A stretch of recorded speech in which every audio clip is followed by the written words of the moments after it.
ओम शांति। 26 नवंबर के ईश्वरीय महावाक्य हैं। सार है मीठे बच्चे, तुम हो त्रिमूर्ति बाप के बच्चे। तुम्हें अपने 3 कर्तव्य याद रहे, स्थापना, विनाश और पालना। प्रश्न: देह अभिमान की कड़ी बीमारी लगने से कौन कौन से नुकसान होते हैं? उत्तर है, देह अभिमान वालों के अंदर जेलसी होती है। जेलसी के कारण आपस में लून पानी होते रहते, प्यार से सेवा नहीं करते हैं, अंदर ही अंदर जलते रहते हैं। दूसरा, बेपरवाह रहते हैं, माया उन्हें बहुत धोखा देती रहती है। पुरुषार्थ करते करते फांक हो जाते हैं, जिस कारण पढ़ाई ही छूट जाती है। तीसरी पॉइंट है, देह अभिमान के कारण दिल साफ नहीं। दिल साफ न होने के कारण बाप के दिल पर नहीं चढ़ती। और चौथी पॉइंट है, मूड ऑफ कर लेते, उनका चेहरा ही बदल जाता है। ओम शांति। सिर्फ बाप को ही याद करते हो या और भी कुछ याद आता है? बच्चों को स्थापना, विनाश और पालना तीनों की याद होनी चाहिए, क्योंकि साथ साथ इकट्ठा चलता है ना। जैसे कोई बैरिस्टरी पढ़ते हैं तो उनको मालूम है मैं बैरिस्टर बनूंगा, वकालत करूंगा, बैरिस्टरी की पालना भी करेंगे ना।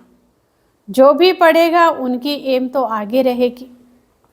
तुम जानते हो हम अभी कंस्ट्रक्शन कर रहे हैं, पवित्र नई दुनिया स्थापन कर रहे हैं। इसमें योग बहुत जरूरी है। योग से ही हमारी आत्मा जो पतित बन गई है वह पावन बनेगी। तो हम पवित्र बन फिर पवित्र दुनिया में जाकर राज्य करेंगे, ये बुद्धि में आना चाहिए। सब इम्तिहानों में सबसे बड़ा इम्तिहान वह सभी पढ़ाइयों से ऊंच पढ़ाई ये है। पढ़ाइयाँ तो अनेक प्रकार की है ना, वो तो सब मनुष्य को पढ़ाते हैं, और वो पढ़ाइयाँ इस दुनिया के लिए ही है। पढ़कर फिर उनका फल यहाँ ही पाएंगे। तुम बच्चे जानते हो, इस बेहद की पढ़ाई का फल हमको नई दुनिया में मिलना है।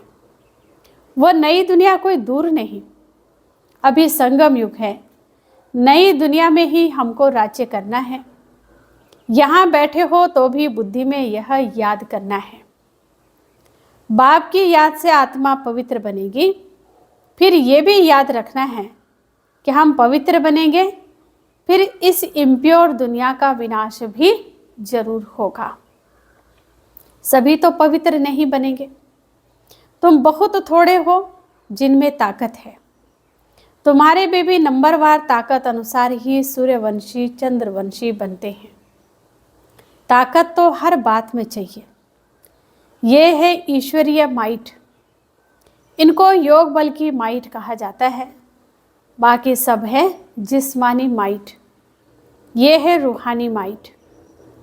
बाप कल्प कल्प कहते हैं, बच्चों मामेकम याद करो, सर्वशक्तिवान बाप को याद करो। वो तो एक ही बाप है। उनको याद करने से आत्मा पवित्र बनेगी। ये बहुत अच्छी बातें हैं धारण करने की।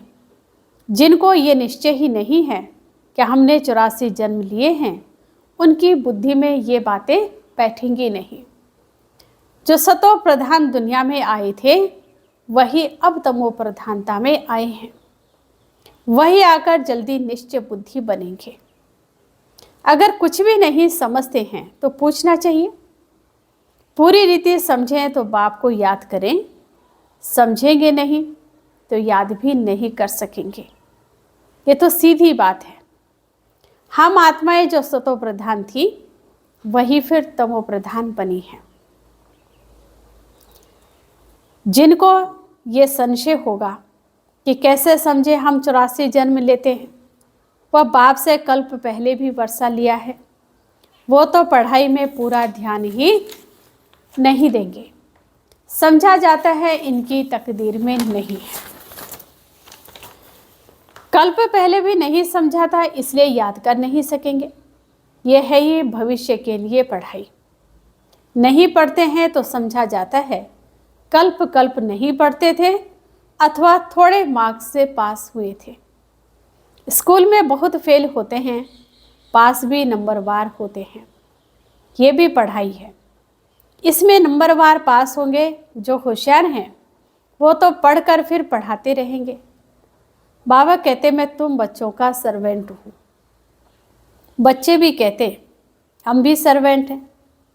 हर एक भाई बहन का कल्याण करना है। बाप हमारा कल्याण करता है, हमको फिर औरों का कल्याण करना है। सबको ये भी समझाना है बाप को याद करो तो पाप कट जाए। जितना जितना जो बहुतों को पैगाम पहुंचाते हैं उन्हें बड़ा पैगंबर कहेंगे। उनको ही महारथी अथवा घोड़े सवार कहा जाता। प्यादे फिर प्रजा में चले जाते हैं। इसमें भी बच्चे समझते हैं कौन कौन साहूकार बन सकेंगे। यह ज्ञान बुद्धि में रहना चाहिए। तुम बच्चे जो सर्विस के लिए निमित्त बने हुए हो, सर्विस के लिए ही जीवन दी हुई है, तो पदवी भी ऐसे पाएंगे। उनको किसी की परवाह नहीं रहती। मनुष्य अपने हाथ पांव वाला है ना, बांधा तो नहीं जा सकता। अपने को स्वतंत्र रख सकते हैं। ऐसे क्यों बंधन में फंसूं? क्यों ना बाप से अमृत लेकर अमृत का ही दान करूं। मैं कोई रीढ़ बकरी थोड़ी हूं जो कोई हमको बांधे। शुरू में तुम बच्चों ने कैसे अपने को छुड़ाया, रड़ियां मारी, हाय हाय कर बैठ गए। तुम कहेंगे हमको क्या परवाह है, हमको तो स्वर्ग की स्थापना करनी है। ये काम बैठ करने हैं, वह मस्ती चढ़ जाती है जिसको मौलाई मस्ती कहा जाता है। हम मौला के मस्ताने हैं। तुम जानते हो मौला से हमको क्या प्राप्त हो रहा है। मौला हमको पढ़ा रहे हैं। नाम तो उनके बहुत हैं, परंतु कोई कोई नाम बहुत मीठे हैं। अभी हम मौलाई मस्ती में हैं, मस्त बने हैं। बाप डायरेक्शन तो बहुत सिंपल देते हैं। बुद्धि भी समझती कि बरोबर हम बाप को याद करते करते सतो प्रधान बन जाएंगे और विश्व के मालिक भी बनेंगे। यही तात लगी हुई है। बाप को हरदम याद करना चाहिए। सामने बैठे हो ना, यहाँ से बाहर निकले और भूल जाएंगे। यहाँ जितना नशा चढ़ता है उतना बाहर में नहीं रहता, भूल जाते हैं। तुमको भूलना नहीं चाहिए, परंतु तकदीर में नहीं है तो यहाँ बैठे भी भूल जाते हैं। बच्चों के लिए म्यूजियम में और गांव-गांव में सर्विस करने के लिए प्रबंध हो रहे हैं। जितना भी समय मिला है, बाप को कहते हैं जल्दी जल्दी करो। बाप तो कहते हैं जल्दी जल्दी करो, परंतु ड्रामा में जल्दी हो नहीं सकती। बाप तो कहते ऐसी मशीनरी हो जो हाथ डाले और चीज़ तैयार हो जाए। ये भी बाबा समझाते रहते। अच्छे अच्छे बच्चों को माया नाक से कान से अच्छी रीति पकड़ती है। जो अपने को महावीर समझते हैं उन्हों को ही माया के बहुत तूफान आते हैं, फिर वो किसकी भी परवाह नहीं करते, छिपा लेते हैं। आंतरिक दिल सच्ची नहीं, सच्ची दिल वाले ही स्कॉलरशिप पाते हैं। शैतानी दिल चल ना सके। शैतानी दिल से अपना ही बेड़ा गर्क करते हैं। सबका शिव बाबा से काम है, ये तो तुम साक्षात्कार करते हो। ब्रह्मा को भी बनाने वाला शिव बाबा है। शिव बाबा को याद करें तब ऐसा बने। बाबा समझते माया बड़ी जबरदस्त है। जैसे चूहा काटता है तो मालूम भी नहीं पड़ता, माया भी ऐसी मस्त चूही है। महारथियों को ही खबरदार रहना है। वो खुद समझते नहीं कि हमको माया ने गिरा दिया है। लून पानी बना दिया। समझना चाहिए, लून पानी होने से हम बाप की सर्विस नहीं कर सकेंगे, अंदर ही जलते रहेंगे। देह अभिमान में तब जलते हैं, वह अवस्था तो है नहीं। याद का जौहर भरता नहीं है, इसलिए बहुत खबरदार रहना चाहिए। माया बड़ी तीखी है। जबकि तुम युद्ध के मैदान पर हो तो माया भी छोड़ती नहीं है, आधा पौना तो खत्म कर देती है। किसको पता भी नहीं पड़ता है, कैसे अच्छे अच्छे नए नए भी पढ़ाई बंद कर घर में बैठ जाते हैं। अच्छे अच्छे नामी ग्रामी पर भी माया का वार होता है, समझते हुए भी बेपरवाह हो जाते हैं। थोड़ी बात में झट लून पानी हो पड़ते हैं। बाबा समझाते, देह अभिमान के कारण लून पानी होते, स्वयं को धोखा देते हैं। बाप कहेंगे, ये भी ड्रामा। जो कुछ देखते हैं कल्प पहले मिसल ड्रामा चलता रहता है। नीचे ऊपर अवस्था होती रहती है। कभी गृहचारी बैठती है, कभी बहुत अच्छी सर्विस कर खुशखबरी लिखते हैं। नीचे ऊपर होता रहता है, कभी हार कभी जीत। पांडवों की माया से कभी हार कभी जीत होती। अच्छे अच्छे महारथी भी हिल जाते हैं, कई मर भी जाते हैं। इसलिए जहाँ भी रहो बाप को याद करते रहो और सर्विस करते रहो। तुम निमित्त बने हुए हो सर्विस करने के लिए, तुम हो लड़ाई के मैदान में। जो बाहर वाले घर गृहस्थ व्यवहार में रहते हैं, यहाँ वालों से भी बहुत तीखे जा सकते हैं। माया के साथ पूरी युद्ध चलती रहती। सेकंड बाय सेकंड तुम्हारा कल्प पहले मिसल पार चलता आया है। तुम कहेंगे, इतना समय पास हो गया, क्या क्या हुआ है वो भी बुद्धि में है। सारा ज्ञान बुद्धि में है। जैसे बाप में ज्ञान है, इस दादा में भी आना चाहिए। बाबा बोलते हैं तो जरूर दादा भी बोलते होंगे। तुम भी जानते हो कौन कौन अच्छे सच्चे साफ दिल हैं। दिल साफ वाले दिल पर चढ़ते हैं, उनमें लून पानी का स्वभाव नहीं रहता, सदैव हर्षित रहते हैं। उनका मूड कभी फिरेगा नहीं। यहाँ तो बहुतों की मूड फिर जाती है, बात मत पूछो। इस समय सभी कहते भी हैं कि हम पतित हैं। अभी पतित पावन बाप को बुलाया है कि आकर पावन बनाओ। बाबा कहते, बच्चे मुझे याद करते रहो तो तुम्हारे कपड़े साफ हों। मेरी श्रीमत पर चलो। श्रीमत पर न चलने वाले का कपड़ा साफ नहीं होता, आत्मा शुद्ध होती ही नहीं। बाप तो दिन रात इस पर ही जोर देते हैं, अपने को आत्मा समझो। देह अभिमान में आने से तुम गुटखा खाते हो। जितना जितना ऊपर चढ़ते जाते हो, खुशनुमा होते जाते हो और हर्षित मुख रहता है। बाबा जानते हैं, अच्छे अच्छे फर्स्ट क्लास बच्चे, परंतु अंदरूनी हालत देखो तो गल रहे हैं। देह अभिमान की आग जैसे गला रही है। समझते नहीं हैं ये बीमारी फिर कहाँ से आई। बाबा कहते, देह अभिमान से ये बीमारी आती है। देही अभिमानी को कभी बीमारी नहीं लगेगी, बहुत अंदर में जलते रहते हैं। बाप तो कहते, बच्चे देही अभिमानी भाव।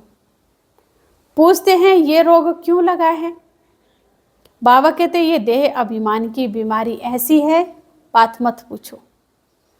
कोई को ये बीमारी लगती है तो एकदम चिचड़ होकर लगती है, छोड़ती ही नहीं।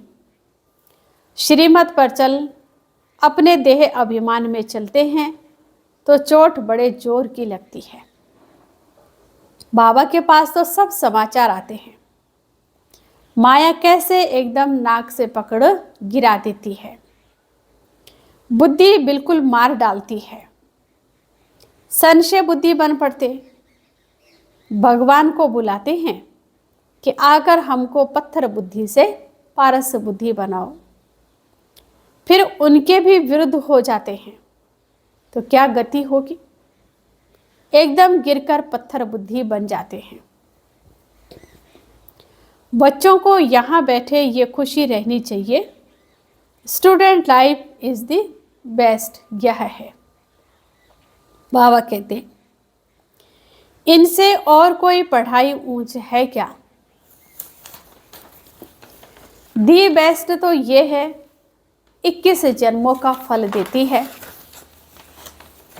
तो ऐसी पढ़ाई में कितना अटेंशन देना चाहिए, कोई तो बिल्कुल अटेंशन नहीं देते। माया नाक कान एकदम काट लेती है। बाबा खुद कहते आधा कल्प इनका राज्य चलता है, तो ऐसा पकड़ लेती है जो बात मत पूछो। इसलिए बहुत खबरदार रहो, एक दो को सावधान करते रहो। शिव बाबा को याद करो, नहीं तो माया नाक कान काट लेगी, फिर कोई काम के नहीं रहेंगे। बहुत समझते भी हैं हम लक्ष्मी नारायण की पदवी पाएं, इम्पॉसिबल है, थक कर फांक हो जाते हैं। माया से हार खाकर एकदम किचड़े में जाकर पड़ते हैं। देखो हमारी बुद्धि बिगड़ती है तो समझना चाहिए माया ने नाक से पकड़ा है। याद की यात्रा में बहुत बल है, बहुत खुशी भरी हुई है। कहते भी हैं खुशी जैसी खुराक नहीं। दुकान में ग्राहक आते रहते हैं, कमाई होती रहती है, तो कभी उनको थकावट नहीं होगी। भूख नहीं मरेंगे, बड़ी खुशी में रहते हैं। तुमको तो अथाह धन मिलता है, तुम्हें तो बहुत खुशी रहनी चाहिए। देखना चाहिए हमारी चलन दैवी है या आसुरी। समय बहुत थोड़ा है, अकाले मृत्यु की भी जैसे रेस है। एक्सीडेंट आदि देखो कितने होते रहते। तमो प्रधान बुद्धि होते जाते, बरसात जोर से पड़ेगी, उनको भी कुदरती एक्सीडेंट कहेंगे। मौत सामने आया क्या आया। समझते भी हैं एटॉमिक बॉम्ब्स की लड़ाई छिड़ जाए, ऐसे ऐसे खौफनाक काम करते हैं, तंग करते कर देंगे तो फिर लड़ाई भी छिड़ जाएगी। अच्छा, मीठे मीठे सिके लधे बच्चों प्रति माता पिता बाप दादा का याद प्यार और गुड मॉर्निंग। रूहानी बाप की रूहानी बच्चों को नमस्ते। हम रूहानी बच्चों की रूहानी बाप दादा को दिलवा जान सिकवा प्रेम से नमस्ते। ओम शांति। धारणा के लिए मुख्य सार, मौलाई मस्ती में रहकर स्वयं को स्वतंत्र बनाना है, किसी भी बंधन में नहीं बंधना है। माया चूहे से बहुत बहुत संभाल करनी है, खबरदार रहना है। दिल में कभी भी शैतानी ख्याल ना आए। बाप द्वारा जो बेशुमार धन मिलता है उसकी खुशी में रहना है। इस कमाई में कभी भी संशय बुद्धि बन थकना नहीं है। Student life the best life है, इसलिए पढ़ाई पर पूरा पूरा ध्यान देना है। वरदान, सदा अलर्ट रहे, सर्व की आशाओं को पूर्ण करने वाले मास्टर मुक्ति जीवन मुक्ति दाता भव। सदा अलर्ट रहे, सर्व की आशाओं को पूर्ण करने वाले मास्टर मुक्ति जीवन मुक्ति दाता भव। अब सभी बच्चों में ये शुभ संकल्प इमर्ज होना चाहिए कि सर्व की आशाओं को पूर्ण करें। सबकी इच्छा है जन्म मरण से मुक्त हो जाएं, तो उसका अनुभव कराओ। इसके लिए अपने शक्तिशाली सतो प्रधान वाइब्रेशन से प्रकृति और मनुष्य आत्माओं की वृत्तियों को चेंज करो। मास्टर दाता बन हर आत्मा की आशाओं को पूर्ण करो। मुक्ति जीवन मुक्ति का दान दो, ये जिम्मेवारी की स्मृति आपको सदा अलर्ट बना देगी। स्लोगन, मुरलीधर की मुरली पर देह की भी सुध बुध भूलने वाले ही सच्चे गोप गोपियां हैं। मुरलीधर की मुरली पर देह की भी सुध बुध भूलने वाले सच्चे गोप गोपियां हैं। अच्छा, ओम शांति।